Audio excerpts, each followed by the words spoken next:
खुलुमबाय आं सिबिरानि ब्रह्म गोजोन फुंबिलिनि बयनिसिमबो गाहाम हामलायनायखौ जासिहरनाय थाबाय आसा खालामो नोंथांमोना गासिबो मोजाङैनो दङ नोंथांमोननि थाखाय आं गोदान मोनसे भिडिअ लानानै फैबावबाय अन्नानै भिडिअखौ जोबजासिम नायलांदो बर'नि फिसा नबजित नार्जारिया गावखौ मदद होनो थाखाय खावलायहरदों बिथाङा दा जिटिभि चेनेलाव reality show dance India dance little मास्टाराव बाहागो लागासिनो दङ गावनि रोंगौथिजों गोबां मोजां मोसानाय दिन्थिनानै बयनिफ्रायबो अनसायनाय मोननो हादों नबजित नार्जारि बिथां नबजित नार्जारिया गुबैयै आसाम गलाघाट सिसुपानीनि थागिबिमोन नाथाय बिथाङा दा बकाजान कार्बि आंलंआव थायो जाहाथे dance India dance little master श'आव बिथाङा देरहासार जानो हायो आरो गासै आसामनि थाखायनो गोग्गानायखौ लाबोनो हायो बेनिखायनो मदद आरो बोर होनो थाखाय बयनिसिमबो खावलायहरदों बिथां नबजित नार्जारिया बिटिआरनि बायजोआव बर'फोरा होस्रांजागासिनो दङ गुबुन फारसेथिं बिटिआर ओनसोलाव बर'फोरनि हाखौ सेनो नाजादों चिरां जिल्लानि देवस्रि भिसिडिसिनि लावख्रिगुरि गामियाव 40 बोसोरनिफ्रायनो रायजो जाबोनाय बर'फोरा हा दखल खालामनानै दोननायखौ सान्थालि कब्रा पार्टीनि माखासे दैदेनगिरिफ्रा सेनो नाजादों लावख्रिगुरि गामिनि रायजो राजाफ्रा फोरमायथिनाय बायदिब्ला बिथांमोननि गामियाव थांनाय 6 बोसोरनिफ्रायनो निज्ला दैया लोमसावनानै हा हु न' बां आरो आबादथिलिखौ सिलिंखार खालामलांदों जायनि थाखाय बिथांमोनहा 3 बोसोर रिलिफआवबो थानो गोनां जादोंमोन नाथाय सोरखारनि नेमखान्थिखौ फालिनानै गोलाव बोसोरनिफ्राय आवग्रिनानै दोनबोनाय हायाव बिथांमोनहा जेबो न' बां लुथ'वाखैमोन खालि आबादल' मावदोंमोन नाथाय सान्थालि कब्रा पार्टीनि माखासे दैदेनगिरिफ्रा फैनानै बे हाखौ गावसोर सिगांनो आवग्रिनायमोन होननानै न' लुनो नाजादों आरो आबादथिलियाव बेंखननाय थारफोरखौ बख'नानै लांदों आरो बेफोर हानि बेले बेजेखौ लानानै सान्थालि कब्रा पार्टी आरो गामियारिफोरनि गेजेराव दान्थे बिदान्थे जादों होननानैबो फोरमायथिबावो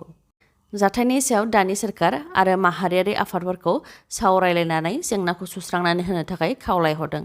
सिगांनि सोरखारनि समाव लावख्रिगुरि गामिखौ 2006 फरेस्ट राइट्स एक्टनि गेजेरजों हाग्रानिफ्राय जेरैबायदि मोननो हादोंमोन दाबो लावख्रिगुरि गामिजोंनो नांजाबनाय हा जायखौ गोलाव समनिफ्रायनो बर'फोरा आवग्रिनानै लाबोदों बेखौ 2006 फरेस्ट राइट्स एक्टनि गेजेरजों होनो थाखायबो खावलायहरो बिथांमोनहा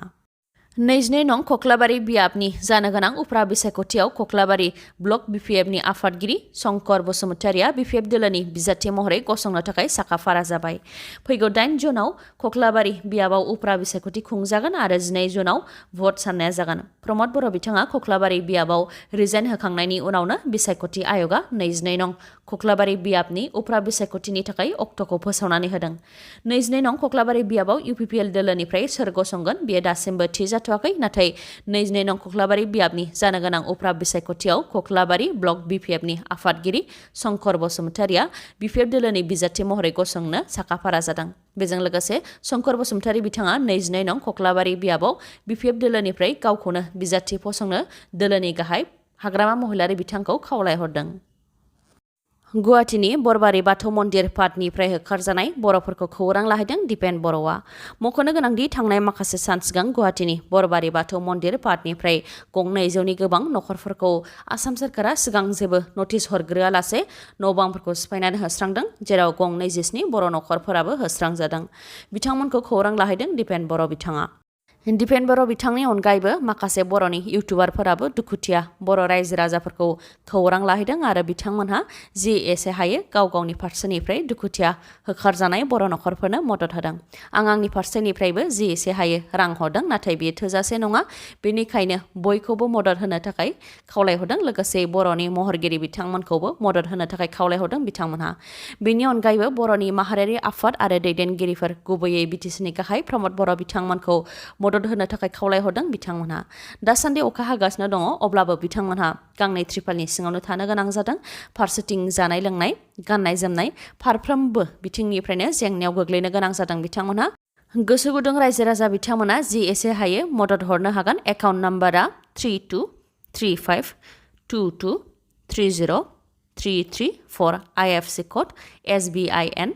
0002099 बिलाइस्रि नार्जारि बिथांनि एकाउन्ट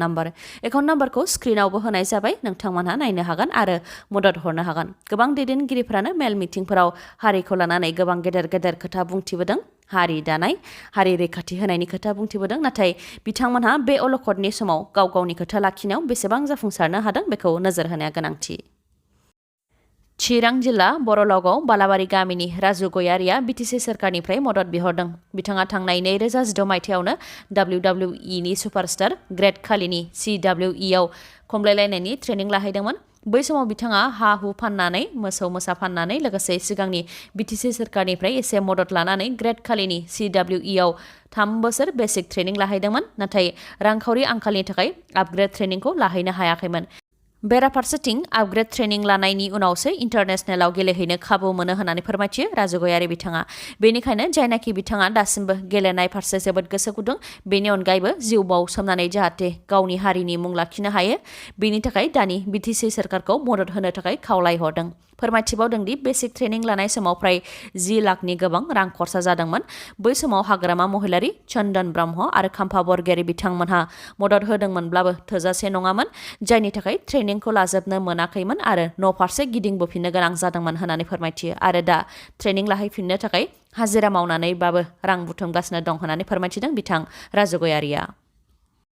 सासे मन्थ्रियानो उदखारिनि सिगिनायखौ गिनानै निमाहा बियोब्ला रायजो राजानि रैखाथिया मा जागोन? मख'नो गोनांदि आल्फा आरो आल्फानि गाहाय परेश बरुवाखौ थगायसुला होननानै लेबार वेलफेयार मिनिस्टार सन्जय किसानआ बुंथिदोंमोन, जायनि थाखाय परेश बरुवाया मिनिस्टार सन्जय किसानखौ निमाहा बिनो बिथोन होदोंमोन, नङाब्ला तिनसुकिया आरो डिब्रुगड़ मोननै जिल्लायाव बेन खालामनो हुमखि होदोंमोन। बेखौ लानानै मन्थ्रि सन्जय किसानआबो आल्फानाव निमाहा बिदोंमोन। मन्थ्रि सन्जय किसानआ आल्फानिसिम निमाहा बिहरनायखौ लानानै कंग्रेस आरो AIUDFनि दैदेनगिरि बिथांमोनहा गोख्रों रावजों सोंखारिदों। बिथांमोना बुंथिदों दि मन्थ्रिनि बिबान मोननायनि उनाव संबिधानाव समायखिरा लानाय जायो, नाथाय समायखिरा लाखांनायनि उनाव सासे मन्थ्रिया उदखारिनाव निमाहा बिनाया संबिधाननि बेरेखा। बेनि अनगायैबो आल्फा आरो आल्फानि गाहाय परेश बरुवाखौ थगायसुला होननानै बिबुंथि होनायाबो ओंथि गैया होननानै बुंथियो बिथांमोनहा।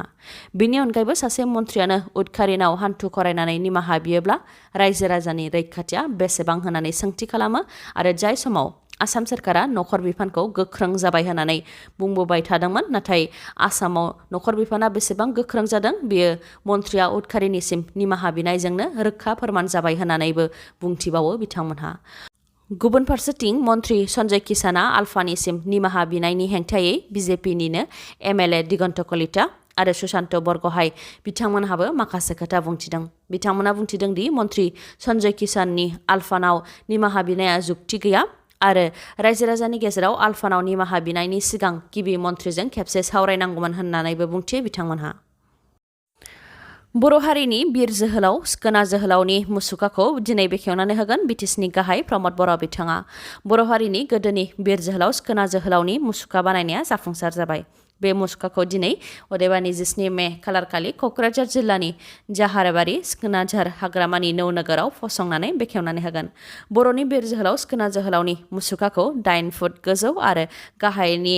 थालायखौ 11 फुट लुनाय जादों। गासै गोजौआ 19 फुट जागोन। सिखोना जोहोलावनि मुसुखाखौ सनानि गाबनि बानायनाय जादों। मख'जाथावदि बर'नि बिर जोहोलाव सिखोना जोहोलावनि मुसुखाखौ दिनै फुंनि 11 रिंगायाव बिटिसिनि गाहाय प्रमद बर' बिथाङा बेखेवनानै होगोन। दिनैनि भिडिअ'आ एसेनोसै। नोंथांमोना जुदि भिडिअ'खौ मोजां मोनदोंबा लाइक, कमेन्ट आरो शेयार खालामनो दाबाव। गोजोन्थों।